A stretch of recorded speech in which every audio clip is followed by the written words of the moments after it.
So, I like comics. For a long time, I've collected and read comic books of all types, but of course, quite a few of them are superhero comics. You know, the stories that all the movies are based upon these days.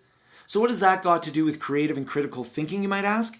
I suppose we could think of them creatively, but this video is more about the concept of biases and how it affects our thinking and our perceptions. So where are we going with this? The just world bias.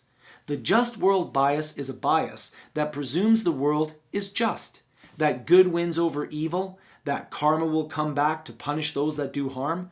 Sadly, this isn't always the case, which is why I like reading older comics, because in those comics it's a just world. In the real world, it's not as just. In the case of fiction, this bias can just be a preference. It can be a happy ending, a villain getting their just desserts, punished for their evil. Unfortunately, this bias can have some pretty bad consequences if we apply it to the real world.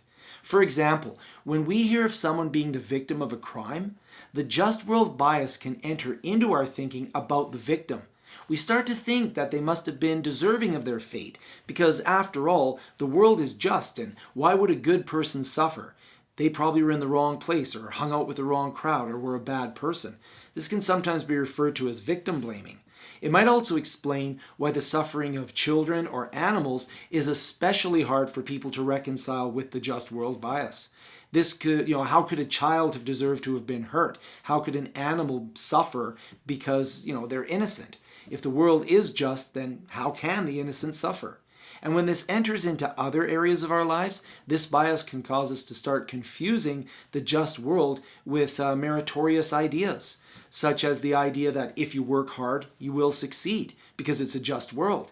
Again, how can a just world support a scenario where someone is honest, works hard, and does not succeed? There must be a reason that's their fault, and there must be a reason why the world is punishing them. Needless to say, that reason can be extended to all sorts of things that are beyond that person's control or that they have little control over. Now, do I wish the world was just? Yes, like I said, I enjoy stories where the good guy wins. But is the world actually just? No, not in every case. So we have to be careful of the just world bias and that we don't apply that in a situation where it's not applicable, where we don't just assume that the world is just and if you work hard you will succeed, or if you're a good person, good things happen to you. Bad things can happen to good people. Bad things can happen to people who do work hard, and the just world bias is something that we need to avoid in assessing the situation of how to help and actually make the world as just as we possibly can.